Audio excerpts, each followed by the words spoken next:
with me, your host, Manif Saza. And today we will be calling some rap buyers and bringing on somebody to the stream. So I have a rap buyer who we've got a rap in Covington, Virginia.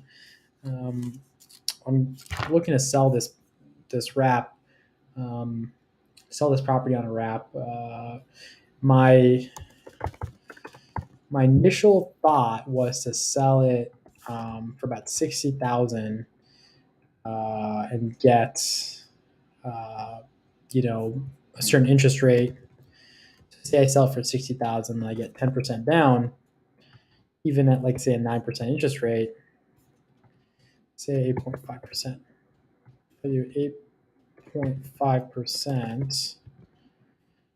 Even if 8%. Let's do it 8%. The 8% is a little too low, actually. Let's say we did a 10% interest rate. 10.5%. That's the interest rate I'm giving.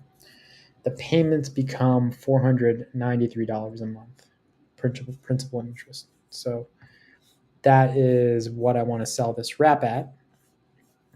We're going to go from there. My wife has the wrap buyer's info. Let me call her.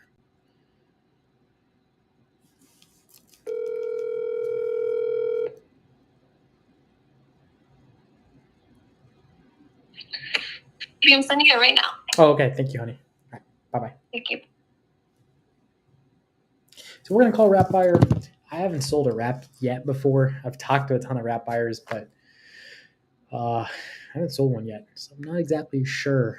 But I haven't talked to 100 wrap buyers yet. I've only talked to maybe like a few dozen so far. So I haven't really done the volume I need to gain any level of experience with this kind of transaction.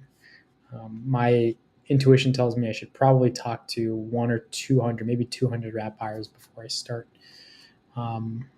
understanding how to navigate this. Also, I'm not really sure if my marketing strategies are what they should be. I'm kind of going into this selling wraps a bit blind. Oh, we've got a couple viewers here. I think I have some people on Facebook. Let me check. You can't see your comments if you're on Facebook, by the way. Excellent. All right. So, there's a lot. All right. Evan.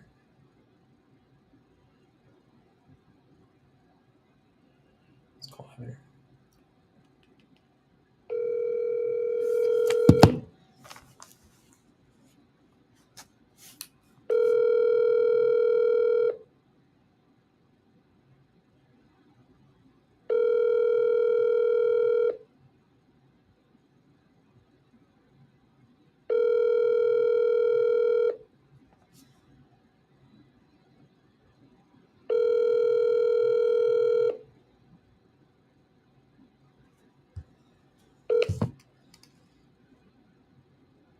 Please leave your message. So if someone doesn't pick up, I always triple dial them. I'm just used to dialing 3 times every time someone doesn't pick up.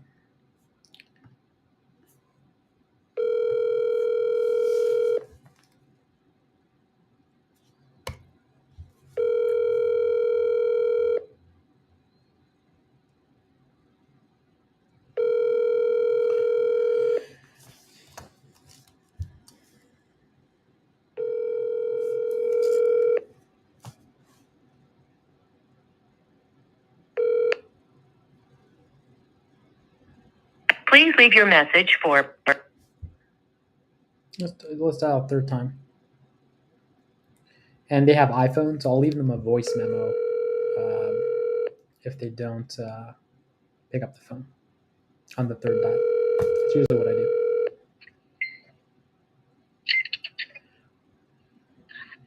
Hello, Evan? Hello. Hey, Evan. Yeah. Did I catch you at a bad time? No. Oh, awesome. My name is Munif. I think you replied to one of my Zillow ads for 815 yeah. Pocahontas. Are you still interested in buying that property? Do I need credit? No, you don't need credit. I'm the owner, and I'm selling it on seller finance. Where is it, like the 2-story one? I think so. Let me pull it up. I've got like a couple dozen properties right now. I I'm not forgot. exactly sure which one. This one is North Pocahontas in Covington, Virginia. Let me see. Let me pull up the Zillow listing.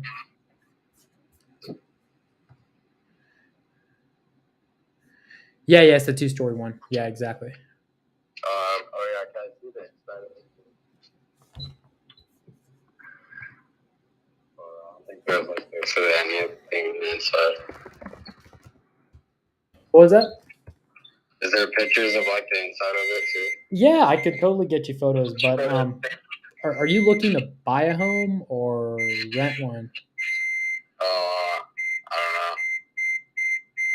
I don't know. Maybe thinking about it. You're just thinking about it?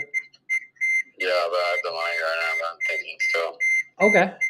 When would you like to move? I can send you the photos, but I'm trying to figure out.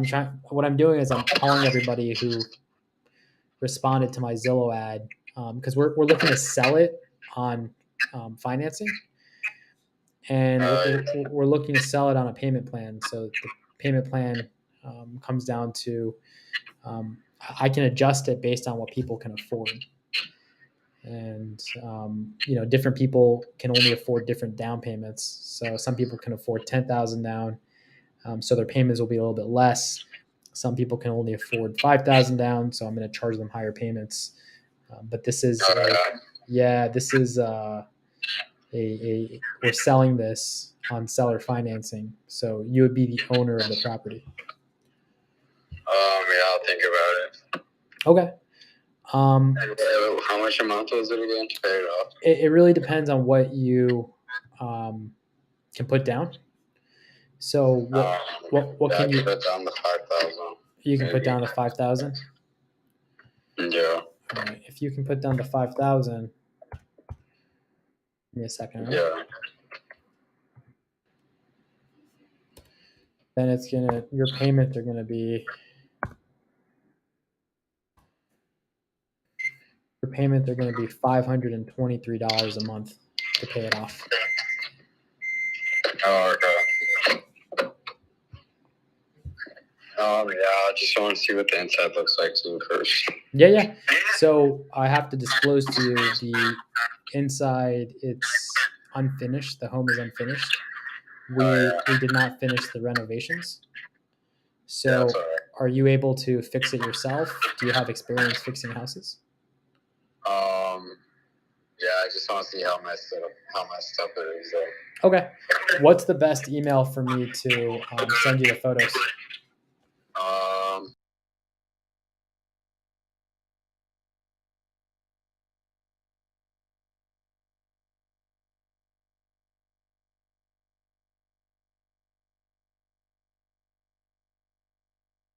Okay.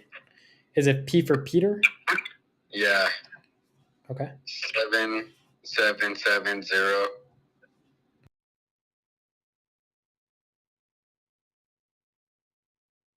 So I've got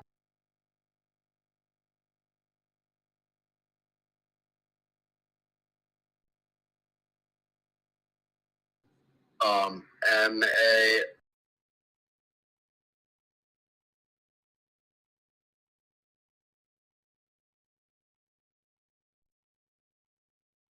Yeah.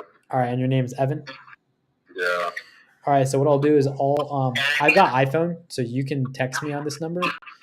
I'm going to send you the email with the photos so you see what you're looking at. And then if you want to set up a walkthrough, I can arrange that if you want to move forward.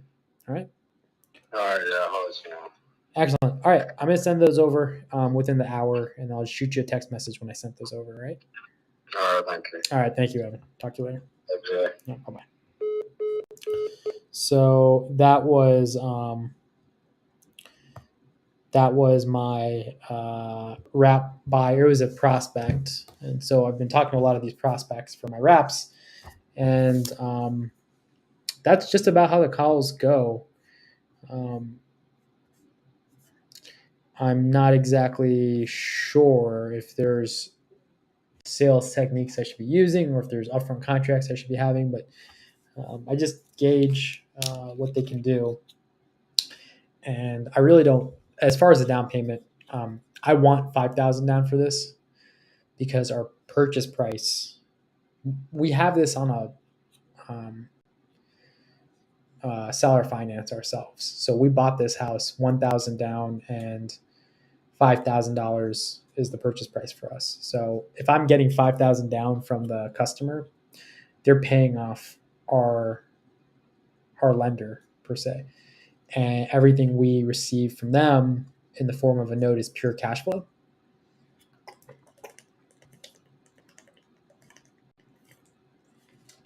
So I'm cool with 5,000, but I anchored him. I said some people are making 5,000, some people are putting 10,000 now, and makes the 5,000 a little bit easier to swallow. So that's this. This is like a piece of crap house actually, in Covington, Virginia, but people will buy it because they can come in and fix it up themselves. What I'll do is I'll turn around and I'll ask for the photos. Let me ask one of my partners.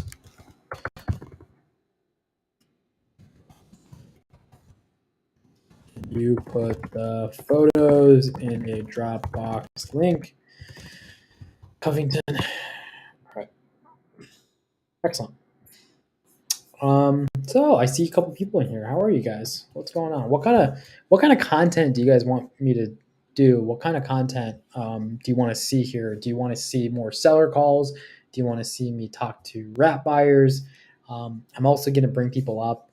Some people want to ask me a lot of questions. Some people want to do Q&A. Some people have a lot to teach. There's a lot of people I actually bring them up to ask them questions like we did yesterday with Chai and Prakash. But let me know, what do you guys want to see more in the stream? Comment below. If you're watching this live, go ahead and comment. I can read them. If you're watching a recording of this, you can still comment because I actually see all the comments on my Facebook feed. Nicole Tedder says, how did you get that deal you're selling on financing? That's a great question. Nicole, I am direct to seller. So we pull lists on Batch. We use Batch to pull lists. And then we skip trace the list using Batch. And then after we pull the list, we skip trace the list. We have agents. We call them agents. They're virtual assistant, but we call our cold callers agents because we don't like using the word assistant in our business. So we have our agents cold call. We have the amount of agents we have at one time fluctuate. It depends on the market. Right now, the market conditions are a little,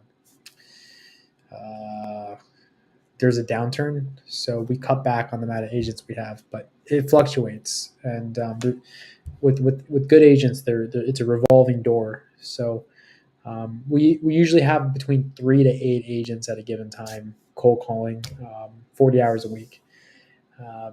And so we pull the list on Batch. We have our agents call them, and then they set up appointments for our acquisitions team to call the seller, make that first introductory call, collect information, and then process that lead.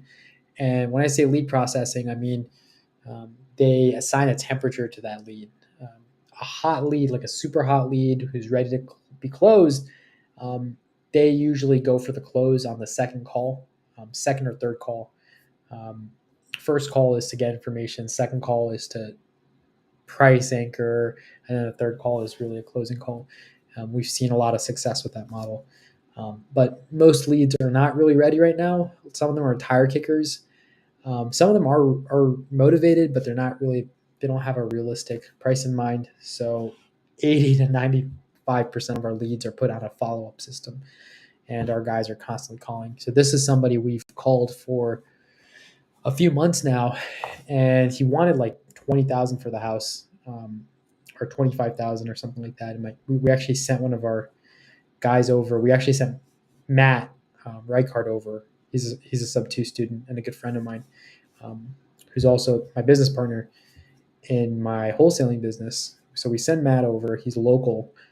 He meets the seller, sees the house, and he offers the seller $2,000 for the house. And the seller says no, but I'll sell it to you on $5,000. And Matt goes, you know what? I'll do $5,000, but I'll give you $1,000 now, and then $4,000 in a year. He goes, okay, no problem. And now we're going to turn around. We're going to sell that house on a wrap. So Nicole says, how many acquisitions people are on your team? Right now we have 6. A few are part-time. So out of the 6, 2 are part-time and 4 are full-time. No, 3 are part-time and 3 are full-time. Yeah, that's about right. 3 are part-time, 3 are full-time. Excellent. Jay says, where do you get your expired listings list? Thanks. I don't actually have an expired listings list. That's a good question, but I don't actually have an expired listing list. I don't call expired listings. I've got somebody who's going to be jumping on my stream. I've got a friend named Eric who's going to be jumping on the stream. So while we wait for Eric, I can still answer some questions. Those are some really good questions you guys have been asking. Eric, let's see, Ruiz, I think is his last name, is how you pronounce it.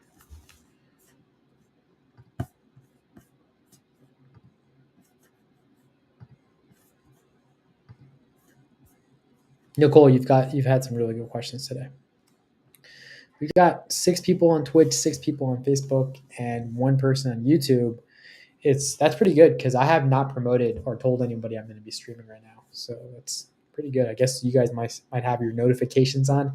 If you're watching on YouTube, turn your notifications on. If you're watching on Facebook, I don't know if you can turn Facebook notifications on. But if you're watching on Twitch, I do know you can turn Twitch notifications on. So turn those on so you don't miss streams. And I can use this time to answer your questions. This is like a really good time to. A lot of you guys have questions. I get a lot of DMs, and it's hard to answer questions during the middle of my workday. I have a lot of obligations to my team, my family, my sellers, and so it's difficult for me to just jump on and answer a ton of questions during my workday. But this is a good time to ask questions. Mariella asks, how many if I have you as a favorite so I get your notifications? Thank you so much, Mariella. Okay, cool. No questions. This is like a first. Don't be shy, guys.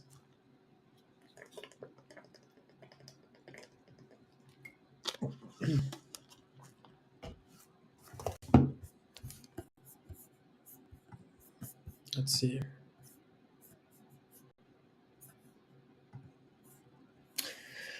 While we wait for Eric, I guess I could call another wrap buyer.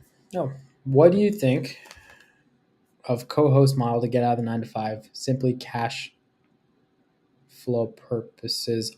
What do you mean by co-host model? I don't understand. And Cervantes, I don't understand what you mean. What does that mean? What's co-host model? Is that something new that I'm missing? I haven't heard of that.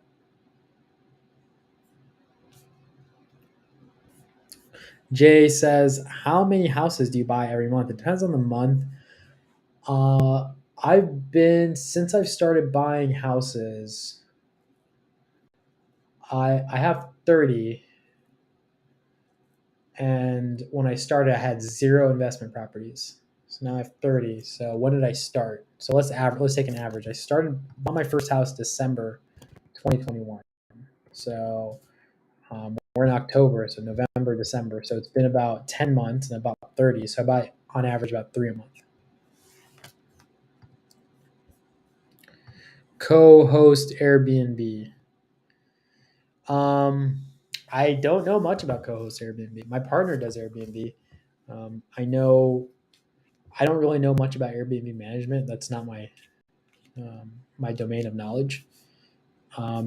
what I've done is I found somebody who really understands Airbnb. He's really extraordinary as an Airbnb property manager, and I partnered with him. So his name is Noah Hoffman. My partner's name is Noah Hoffman. He is an incredible Airbnb host, an incredible property manager. He manages Pace Morby's Airbnbs.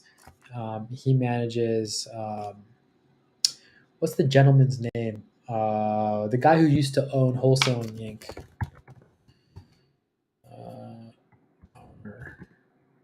Tom Kroll. He sold Wholesaling Inc. to Branson Daniels. Tom Kroll's Airbnbs. He manages my Airbnbs. The ones I have by myself, I have Noah manage those because he's way better than me. And he manages our Airbnbs together. So I let Noah handle all the management stuff, and he lets me handle all the private money raising and the sales stuff. So I really don't know the answer to that question. Now, I will tell you this. Airbnb does have more cash flow than a rental. So if you have money to buy an Airbnb using your own money or using creative finance, when you when you use creative finance, you use none of your own money. I've been able to buy 30 houses with none of my own money thanks to creative financing. Shout out Pace Morby. And, so it cash flows well.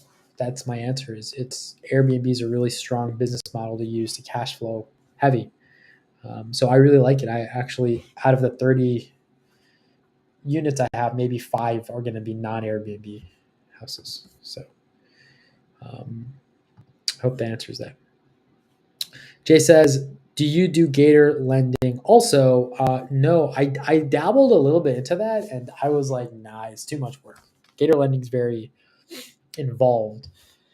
So you have to really do a lot of work to be a Gator lender. You have to underwrite well, and you have to make sure the paperwork's done really well. And if I'm going to put that much work into something, I'd rather just buy the deal. I have no interest in being a Gator lender, especially because I'm looking for higher ROI activities in my domain of experience. So if I'm underwriting deals, if I'm underwriting a deal, if I'm being careful with the paperwork, I would rather just buy the deal. So if I'm going to be underwriting all day and looking at paperwork all day, I'd rather just be the owner of the real estate instead of making a return on my investment. Even if I double my money, that doesn't excite me as much as owning a piece of real estate and doing something with the piece of real estate. Yo, what's up? Millions to millions? Missions to millions. What's up? Yo, what's up, Eric? Yo, what's up, brother? How are you? Hold on 1 second. Oh, right. I had my audio off. Can you hear me? Yes, sir. I can hear you loud and clear. Oh, dude, I can hear you too. What's up, man? Finally, we're able to make this meeting happen. How are you? I'm so good, man. Thank you so much for joining us today. How do you pronounce your last name? Is it Reese? Reese, like Reese? Reese. Like Reese's Pieces? It's Reese? Yes, sir. Oh, that's awesome. That's cool. How do you pronounce your name? Is it Munif? Am I saying it right? Yeah. Munif? Yeah. And then Sasa? Like Saza. Yeah. It's like Saza. Like it's like salsa, but like no L. But no Mexican accent. It has to. Saza. You can call me Munif Salsa. That's cool. Do you like salsa a lot? I think I like it as much as anybody else does. It's amazing. Yeah. I mean, as Mexicans, we love salsa, especially the spicy one. Let me. I have a seller calling me. Let me just tell him I'm going to call him back. Okay. Cool. Hey, Joe. Hey, how's it going? It's going well. Can I call you maybe back in like 30 minutes? I'm in the middle of a meeting right here. Do you mind? Yep, that is perfectly fine. I'll probably only have like 15 minutes to talk if that's okay. Oh, that's fine. No, that's fine. Okay, cool. Okay, Thanks. perfect. Right, yep, just shoot me a call. Yeah. Cool. That's awesome. So let me ask you this before we even start. So what's so cool thing about Twitch? It's like if I'm living under a rock, I always hear it. And more people are on Twitch. How do you like it? Do you feel it's Oh, a better no, no, platform? no. So right now we're on YouTube, Twitch, and Facebook. And Oh, okay, cool. um, I before I did real estate, I was very into gaming. So I liked Twitch. That's the only thing I knew. And Twitch started for people who wanted to stream their video games. People didn't really stream their video games on YouTube because YouTube's streaming platform was not really as robust as it is today. So Twitch was really not a video repository like YouTube where you upload a video that you've already recorded and edited. Twitch has always been a streaming platform where you're doing something and you're live streaming it, primarily video games. So when I started streaming my calls, I really didn't know much about YouTube or Instagram Live or Facebook. I only knew about Twitch, Nice. and that's where I started, and so that's where I built my user base. And then as I did more streams, I expanded to YouTube and Facebook. So we're on multiple platforms, but I just say Twitch because that's where I started. Gotcha. Okay, makes sense. That's cool, bro. So, and how often do you get on live calls?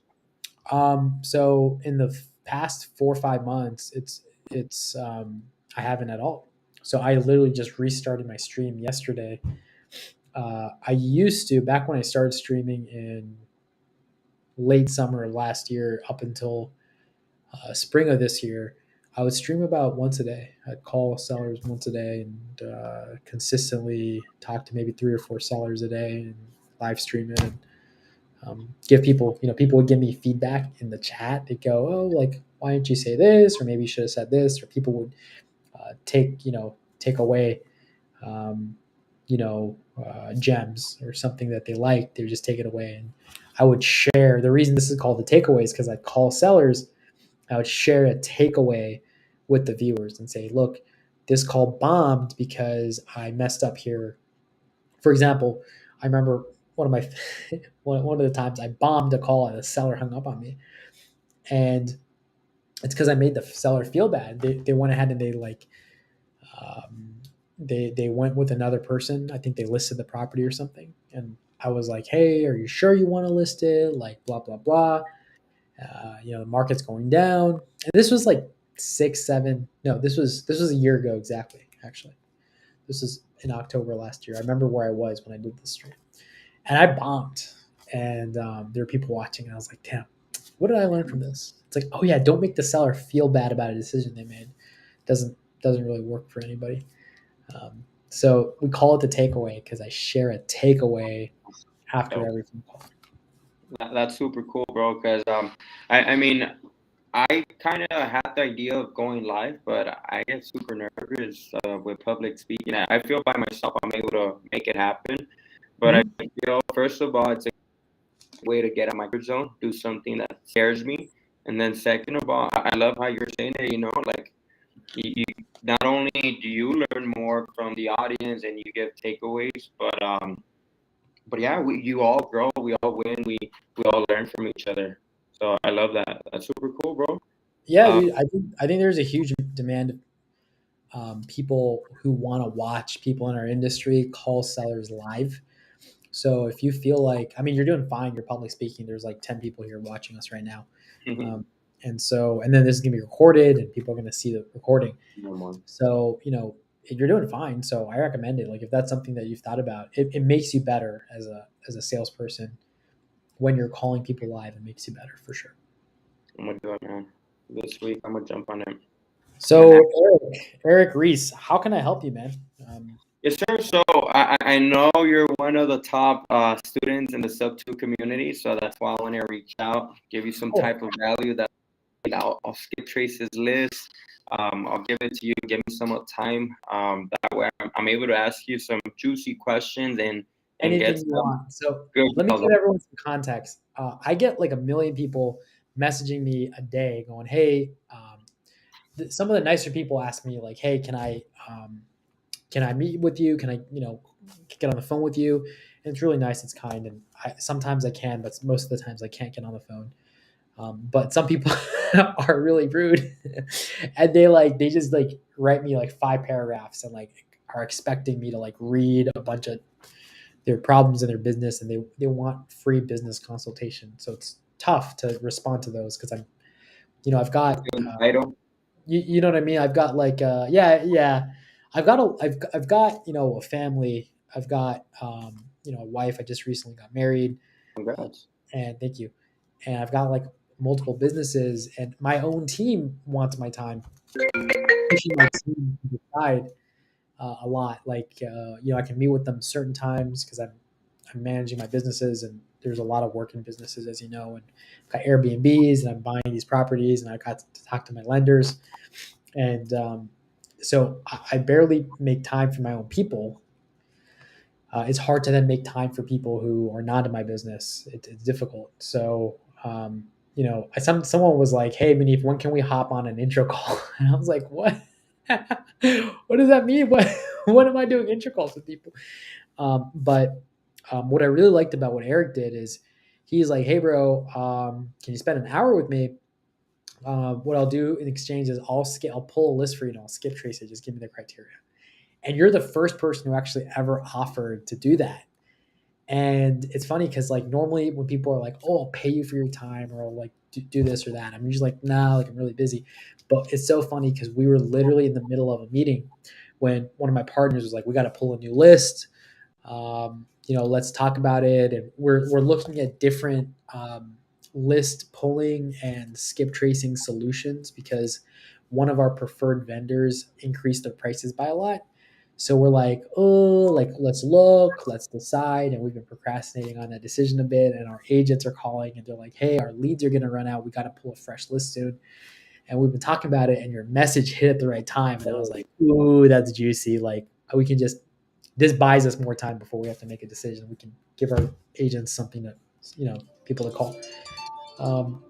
And so, um, what ended up happening is I was like, "Yeah, sure, dude." And so Eric sends me a list. It's dope. Thank you so much, brother. I really appreciate that. And now it's cool because like now that I met you, you're on the stream. You're really cool. I really like your energy. And now we're friends. You have my phone number. Like We're best friends, bro. we're best friends. You can text me anytime. Um, and so yeah, I want to help you now. Like what can I do for you? What kind of questions do you have for me? Because I want to help you. You sound really cool. You sound, like somebody who's in the same business and industry I am, and I'll do anything I can to help you. Yeah, bro. So I guess let me tell you where I'm at and the struggles that I have. So I mean, I'm a wholesaler. I'm actually switching my business model to buy more of the properties, do hotels. Nothing too major like rehabs or anything like that. But I am trying to buy more of the properties. Right now, we are averaging anywhere from 2 to 3 closings a month. And that's why I feel now with interest rates going up, the market's kind of all over the place. It's a perfect time to capitalize on the sub two and all this creative financing. Mhm. I told them the community. I paid the 10 G's, but I mean it's not that I'm lazy, but I've been procrastinating. I've been slacking on watching the whole courses. I watched some. I do have a basic understanding on how to do it, kind of how to pitch it. I've been pitching it. I should be getting my first hybrid deal, but Good. I want to go over your process. Maybe kind of share, kind of like the process. I guess my biggest fear, um, it's kind of like the due on sale clause, and the reason for that is because I heard multiple stories. So I know for a sub two, I mean, I need to get the mortgage statement right. I need to get negotiate the price, negotiate those terms and conditions, whatever. But when do you go to close on it? Do you write it like on a trust? Do you tell your title Yeah, company? this is a good question. So there's different ways to do it. So first of all, don't worry too much about the due on sale unless you're doing something specific with the loan. For example, if there's like a loan modification or something weird going on with the loan where the seller didn't pay and there's forbearance and weird stuff, they've been making their payments on time. Um, 99 times out of 100, you just buy it subject to, and that's it. But let me ask you: Are you buying these subject to keep them, or are you buying them to resell them? So that's actually kind of like my follow-up question. I was gonna ask you like kind of like your game planning, your strategy on what you do, because obviously I do want to keep the best ones, but maybe the other ones I'm able to wholesale them. Maybe I'm able to kind of resell them really quick if I do get a good price. I mean, obviously there's a lot of exit strategies, but I do want to pick your brain on how you structure it. What do you keep? What do you don't keep? And what's kind of like your There was a time where I bought everything I could get my grub little hands on, and now I'm like, let me spend my money to improve the properties I bought. So okay. most of my like 80% of my portfolio, I've got deferred maintenance or urgent maintenance to do. So I'm like, I could buy more, but I'd rather just upgrade everything, raise rents, and raise the income for the properties, and then refinance my package in a bigger loan, and pay back a lot of my private lenders, and just have strong cash flow, or not refinance, but just charge higher rents and just cash flow even heavier. Um, so because the interest rates are quite high. You know what? I'm sorry to interrupt you. When you get your private lenders, those are pretty much just people, investors, just lending you the money to maybe come up with a down payment, or how do you Yeah, structure that as well? yeah, exactly, everything. So like they pay, like I don't spend any money of my own pocket into any of my goals. All my money and all my lenders came from Sub Two.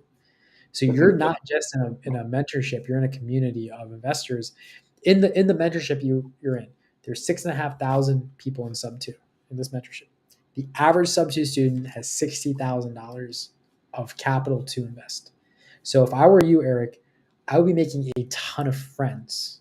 And if they're friends, they can invest and partner with you, and you're not violating any, um, like SEC, like security trading stuff, right? You're like, go make friends, go help people with their deals, have them help you with your deals, go hang out with them, have true relationships, true friendships. And a lot of these guys make a ton of money in real estate. They fix and flip, they make a lot of money, they have all kinds of cash and capital, or sometimes some people have W-2s and they've been saving two, three, $400,000.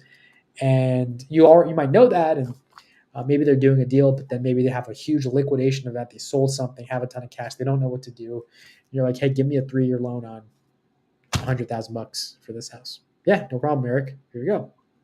So, um, you know, I recommend making a ton of friends, making like 50 to 100 friends inside the community, like serious, strong friends where they know who you are, they know what you do, they've helped you, and you've helped them. And speaking of the due on sale, I wouldn't worry about the due on sale, because if the due on sale is called, let's say you sell the property to a buyer, due on sale is called, the loan servicer will know because you're servicing the loan. And all you do is you deed the property back to the seller and repurchase it on a land contract. On a what? On a land contract. Land contract? What is a land contract? All a land contract is it's a contract. There's different words for it. There's executory contract, contract for deed, agreement for sale. All these words, they mean the same thing. It's a contract that when the contract is complete, somebody gets the deed. Mm, So a okay. land contract would say, once I pay your loan off, I get the deed, and the deed will Yeah, stay in the seller's name. So that makes that's you can do that after the due on sale is called, and they will not call the sale due because the house went back to the seller's name. sense. So out of 100 sub twos, maybe Pace has had to do it maybe a small handful of times. You can also refinance the property.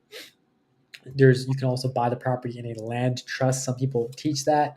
Pace doesn't teach that. He says there's no need. It's unnecessary paperwork. I'm exploring that option because the risk of, let's say, a due on sale might be 5%, and maybe with a land trust it might be 2% or 3%. I don't know, but Cool. it's negligible if you have a relationship with the seller. And you have to also have disclosures like, seller, you're aware that the due on sale exists and this might happen. If it does happen, this is what we're going to do. Cool. Buyer, you're aware due on sale might happen. If it happens, we'll take the deed out of your name, put it in the seller's name. We're going to handle that. Cool. Cool. No problem. So right now, even if let's say the seller, I mean, you don't really care about the type of loan they use. If it was an FHA, VA, conventional, you still close every property the same way. Title company, title work, as a normal transaction, right? You don't do all this extra steps where making a trust and then naming it by the address and doing all this stuff, or what's your process on closing a sub too? Everything 'Cause I goes know, through, what was every, that? I'm sorry. everything always goes through title.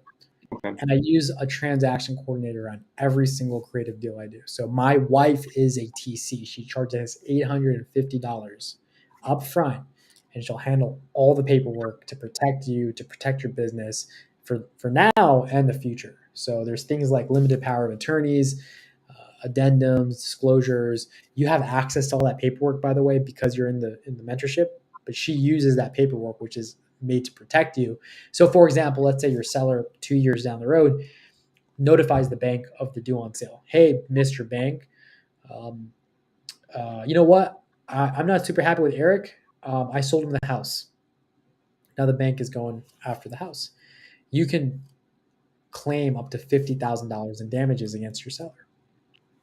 Cool. So the paperwork protects you, and that's something that a transaction coordinator would explain to the seller and say, look, we're really bypassing the bank here. They've got a clause in here that allows them to call the loan due, but you're not going to notify them. I'm not going to notify them because if we do, there's no deal. And I'm structuring a deal with you.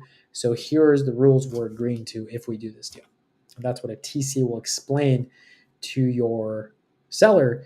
And so my wife does that for people. So if you ever have a sub two and you need help with the paperwork, I'm happy to connect you to. That's awesome. I'll definitely connect, especially for my first ones. I'd rather do it right and correctly.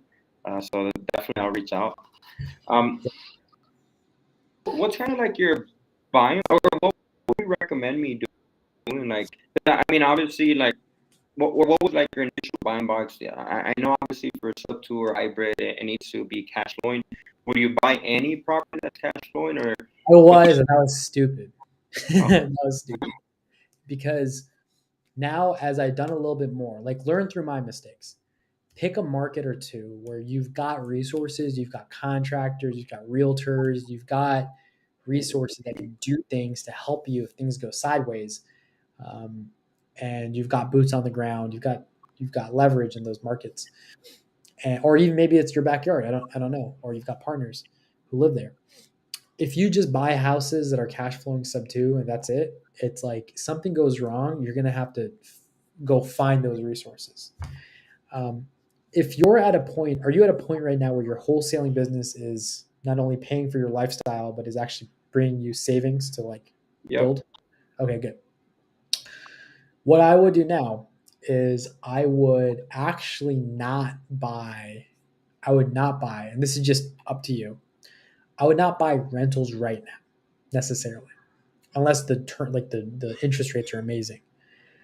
I would buy creative and turn it on Airbnb if the market allows, but that's not really, you're holding it, which is cool, but you make more money in the cash flow.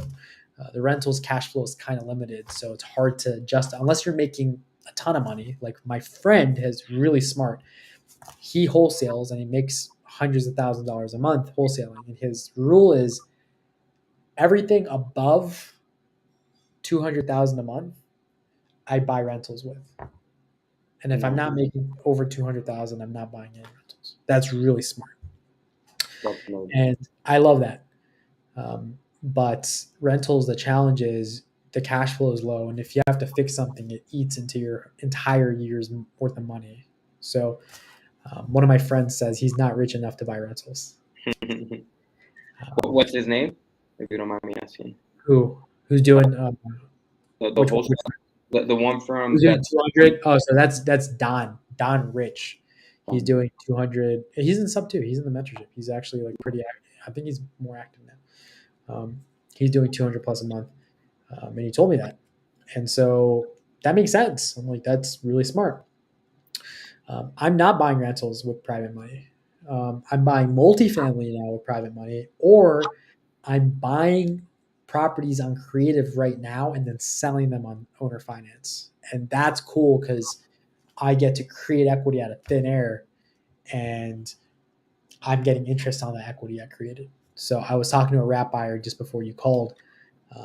And if you watched yesterday's video, I don't know if we're Facebook friends. If we are, check out yesterday's video. And it's me talking to two guys, two good friends of mine who are doing really, really well in Houston, also in Texas, Chai and Prakash, and they do notes. So they sell on Creative Finance and they create notes, and they're the owners of these notes, and these pieces of paper give them a ton of cash flow. I recommend that right now where you're at over making buying rentals right now, because the market's not going to appreciate anytime soon, depending on where you're at. It's gonna go down. So you buying properties right now, you're really not positioning yourself in a strong equity position, in my opinion. I would do it if you're making so much money that you want to just dump your money into real estate and take the tax benefits. And you're making a really long play because you're making so much money. But if you're making less than like 100,000 a month or 50,000 a month, if you're making less than that, like after expenses, like if like net where you're saving it, I recommend doing things like wraps or saving the money. And I wouldn't necessarily recommend rentals, but it just depends. I mean, like for me, what I'm looking at is like, let me get rich first and then wealthy later. So like, let me get rich, like stupid rich. Let me have like millions in the bank, and then I'll build my rental portfolio. I build my Airbnb portfolio because Airbnb is a business, and the income for my Airbnbs is so much higher than what I'm getting, as a rental. That cash flow is worth something. So I have a partner on that business, and I use private money to buy single family and multifamily Airbnbs. And my partner and I and our team, we renovate these properties, and we increase the income on the Airbnb.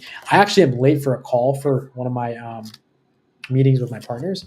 So what I'd love to do is I'd love to have like a part 2 of this, if you like. Okay, no, yeah, for sure. If that works. For sure, bro. Hey, well, I don't want to take too much of your time because I know you already have to drop off, but I appreciate you allowing me to pick your brain. Anytime. This was fun. And what I want, if you're in the mentorship, I want you to jump on the Thursday morning daily dials. I teach how to pitch creative finance on those I know meetings. that Thursday. What So time is it? it's 5 a.m. Pacific time. So it might be 6 a.m. your time. Shoot, I wake up at 10 a.m. It might be hard, bro. Nah, I'm just And- kidding. So jump on those on Thursdays. You can jump every day. There's a new person. Thank you. There's a new person every day who teaches on the daily dial, but I teach Thursday mornings. So I teach how to pitch creative finance. Perfect, cool deal, bro. I'll definitely jump tomorrow, actually, huh? What's today? Oh, no, it's Tuesday. Damn. I'll jump on Thursday, bro. Hopefully we talk later on. I appreciate your time and have a great one, bro. Thank you, man. Hey, text me anytime you need something, all right? I appreciate it, brother. Be safe. See you, Eric. Bye-bye. All right, guys, that's that. I gotta jump off here. I got a seller to call, and then I gotta call my partners. I forgot I had a meeting, so that's a little awkward. I'm sorry, Tracy and Noah. I'm so sorry. I really apologize. All right, guys, catch you guys later. Take care. You guys are the best. Love you all.